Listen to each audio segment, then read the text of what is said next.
안녕하세요. 김태현 목사입니다. 뚜벅뚜벅 메시지. 오늘은 고린도 후서 13번째. 약할 때 강하다는 말은, 약할 때 강하다는 말은 고린도 후서 12장 1절에서 22절의 말씀 가지고 함께 뚜벅뚜벅 걸어가겠습니다.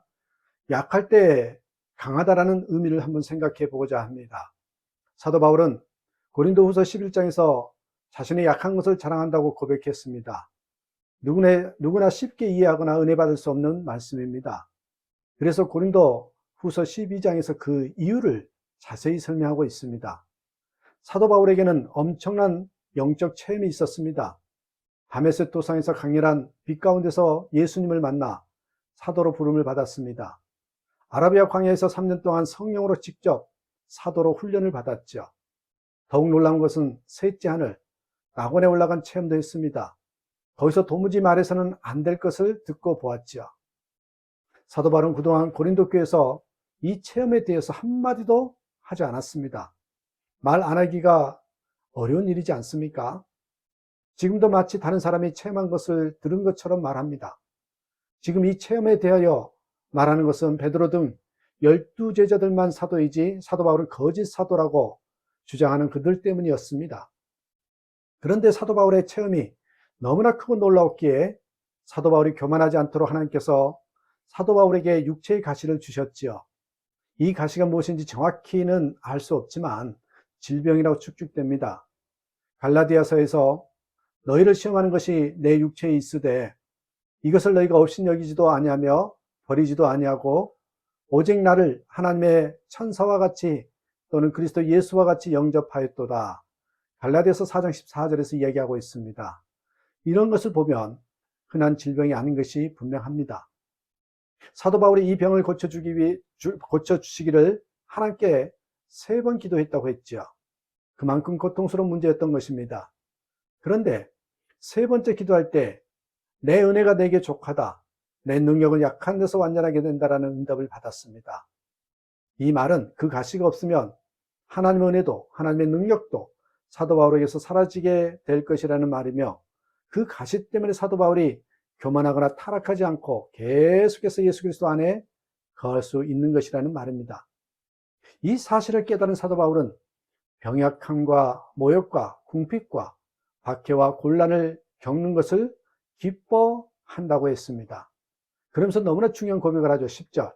내가 약할 그때에 오히려 내가 강하기 때문입니다. 물론 약한 것이 무조건 강하다는 것은 아닙니다. 하나님께서 약한 사람은 다 쓰신다는 것도 아니죠. 중요한 것은 그 사람 안에 거하시는 예수 그리스도이십니다.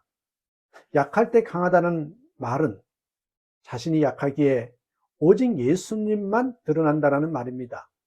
나의 약한 것을 자랑하고 기뻐한다는 말은 자신이 약하기에 오직 예수님만 의지하게 되기 때문입니다.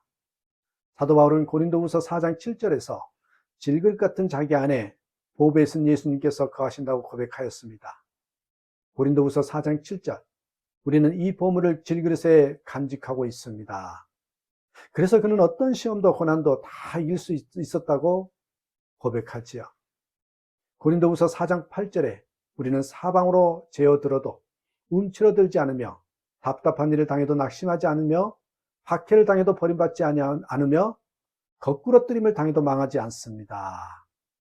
초점은 질그릇 같은 자신이 아니라 보배이신 예수님입니다. 사도 바울은 예수님과 동행했기에 예수님 한 분이면 충분했습니다. 그래서 사도 바울은 고린도 교회 교인들에게 아무것도 요구하지 않았습니다. 오히려 부모가 자식에게 대가 없이 주고 싶은 것처럼 자신의 모든 것을 다 주고 싶다고 했습니다. 사도 바울이 바라는 것은 오직 고린도 교인들이 예수님을 바로 믿게 되는 것이었습니다. 14절. 그러나 여러분에게 폐를 끼치는 일은 하지 않겠습니다. 내가 구하는 것은 여러분의 재물이 아니라 바로 여러분입니다.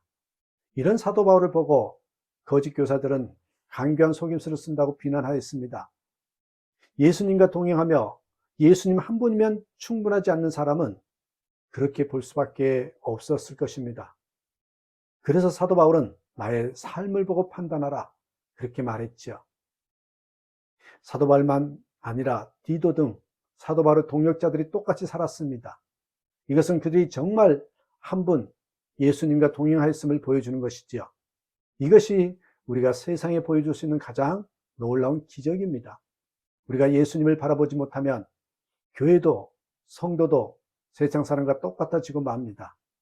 이것이 사도 바울이 고린도 교회에 대하여서 걱정했던 내용입니다. 20절, 여러분 가운데서 싸움과 시기와 분노와 경쟁심과 비방과 수군거림과 교만과 무질서가 있지는 않을까 두렵습니다.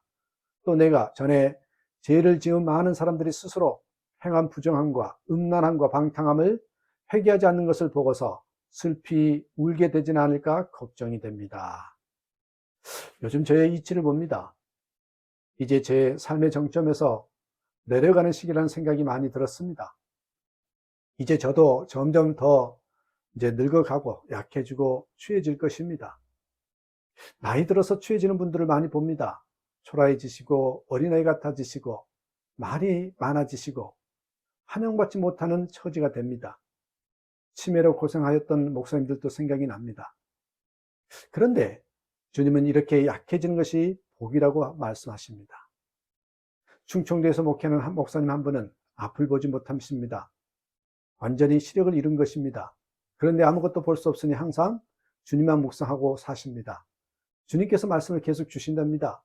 그것을 사모님께 말하면 사모님은 그것을 정리해서 다시 들려주고 그것을 교인들에게 읽어줍니다. 교인들은 앞이 보이지 않는 이 목사님의 말씀에 큰 은혜를 받는 데지요. 13살 때부터 전신마비로 누워있던 미즈노 겐조라는 사람이 있는데 마음에 주님을 영접한 후에 눈짓만으로 시를 써서 주님을 찬양하였는데 일본에서 가장 많은 사람들에게 예수님을 전한 사람이 되었지요. 마음에 주님이 임하시면 전신마비인 사람을 통하여도 놀라운 일을 행하십니다. 예수의 대천덕 신부님은 90세에 돌아가시기 직전까지 맑고 풍성한 은혜의 셈이셨던 거죠. 저는 그런 걸 보면서 나이 먹는다는 것은 더 이상 두려움이나 부끄러운 것이 아니라 감사하고 기뻐하고 자랑할 일이라 믿어지기 때문입니다. 저는 점점 더 약해지겠지만 그래서 더욱 예수님만 붙잡고 살려 합니다. 저의 약함을 통해서 예수님께서 더욱 드러나시기만을 바랄 뿐입니다. 여러분, 예수님을 믿는 것은 정말 놀라운 복입니다. 어떤 고난도 두렵지 않고 어떤 약점도 부끄럽지 않게 됩니다. 이보다 놀라운 일이 어디 있겠습니까? 예수님이 함께 하시기 때문이죠. 이것이 십자가의 구원입니다. 영생만 아니라 우리의 삶 전체가 구원받은 것이죠. 그러므로 약점 때문에 좌절하지 마시기 바랍니다. 약할수록 정말 예수님과 친밀히 동행하면서 살아야 됩니다. 그러면 약점이 오히려 강점이 되는 놀라운 삶을 살게 될 것입니다. 그러한 삶이 되는 저와 여러분 되시기를 주님의 이름으로 축복합니다. 감사합니다.